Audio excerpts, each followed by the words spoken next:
4 বছর পর বিদেশ থেকে দেশে ফিরছে ইনায়া। শুধু ইনায়া না, তার সাথে আছে তার 3 বছরের একটা বাচ্চা মেয়ে। বিচ্ছেদের পর এই প্রথম সে বাংলাদেশের মাটিতে পা রাখছে। ইনায়া আসতে চায়নি, আসতে বাধ্য হয়েছে। তাকে বাধ্য করেছে তার পরিবার। একের পর এক ইমোশনাল ব্ল্যাকমেইল করেছে। ইনায়া অতীতে যা ফেলে এসেছে সেগুলো আর মনে করতে চায় না। পিছু ফিরে দেখতে চায় না। কিন্তু নিয়তি যে ছাড় দেয় না। সেই ঘুরে ফিরে সেখানে এনেই দাঁড় করায় তাকে। কি দরকার অতীতের কথা মনে করে নিজে কষ্ট পাওয়া? ইনায়া তার মেয়ের জীবনে তার অতীতের কালো ছায়া কিছুতেই পড়তে দেবে না। সেজন্য এই 4টা বছর সে দেশে আসেনি। আর না তেমন কারোর সাথে যোগাযোগ করেছে। ইনায়া এয়ারপোর্ট থেকে বের হয়ে আসে। এক হাতে লাগেজ, অন্য হাতে তার ছোট্ট মেয়ের হাত। ইনায়া শক্ত হাতে মেয়েকে ধরে রেখেছে। এয়ারপোর্টে তাকে নিতে এসেছে তার বোন সানায়া। সানায়া ইনায়াকে দেখে দৌড়ে এসে তাকে জড়িয়ে ধরে। কতগুলো দিন, মাস, বছর পর তার আপাইকে ছুতে পেরেছে। সানায়া খুশিতে কান্না করে দেয়। এয়ারপোর্টের অনেক মানুষ তাদের দিকে তাকাচ্ছে, কিন্তু সে সবে তাদের কিচ্ছু যায় আসে না।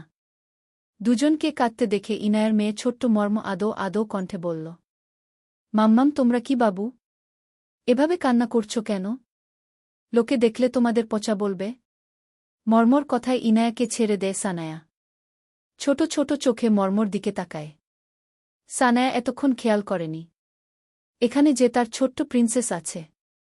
সানায়া কোমরে দুহাত দিয়ে বলল, ওরে দুষ্টু মেয়ে, তুমি তো দেখি খুব পাকা। সানায়া হাঁটু গেড়ে বসে পড়ে। তারপর আবার বলল, দৌড়ে আমার কাছে আসো তো প্রিন্সেস। মর্ম দৌড়ে সানায়াকে জড়িয়ে ধরে।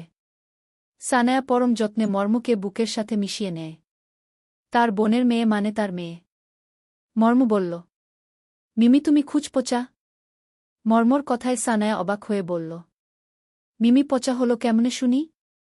মর্ম সানায়ার থেকে দূরে সরে দাঁড়িয়ে বলল, তুমি আমাকে জড়িয়ে না ধরে মাম্মামকে জড়িয়ে ধরেছ কেন? তুমি খুব পচা। তোমার সাথে আমার আড়ি বলে অন্যদিকে মুখ করে ঘুরে দাঁড়ায় মর্ম। মর্মর কথায় হা হয়ে যায় সানায়া। অবাক হয়ে ইনায়ার দিকে তাকায়। ইনায়া হাসছে। ইনায়ার হাসি দেখে সানায়া মনে মনে বলল, কতগুলো দিন পর তোকে হাসতে দেখছি আপাই। আমি চাই তুই সবসময় হাসি খুশি থাক।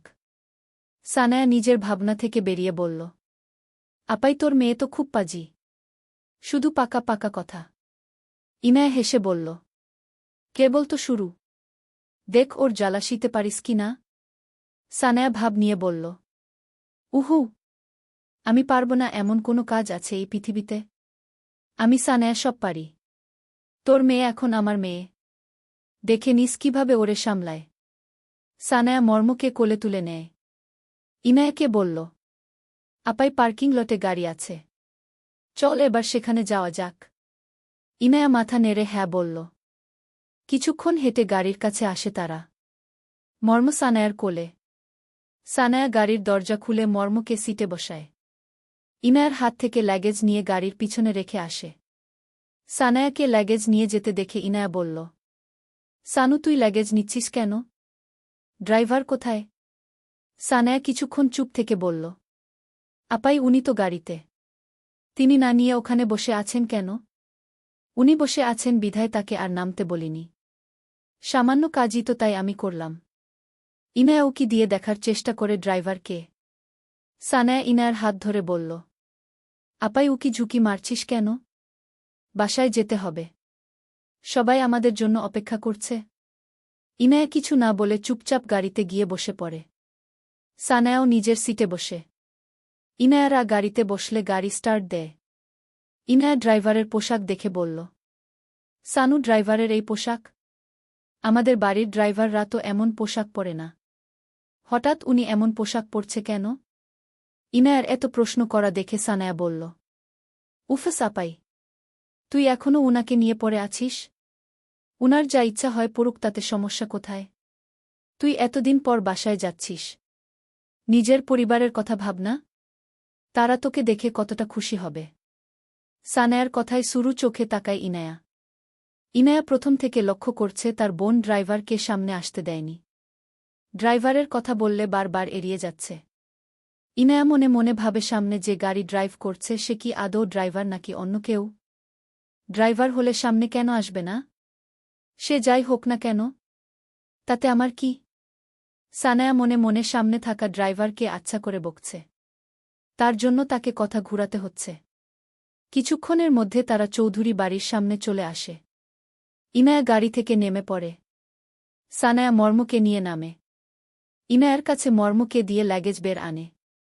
তারপর চৌধুরী বাড়ির মধ্যে যাওয়ার জন্য পা বাড়ায়। একটুখানি পথ যেতেই থেমে যায় ইনায়া। পিছনে ফিরে তাকায়। তারা যে গাড়িতে এসেছে সেই গাড়িটা শো শো করে চলে যায়। সানায়া খানিকটা পথ চলে গেছে। পিছনে পায়ের শব্দ না পেয়ে ঘুরে দাঁড়ায়।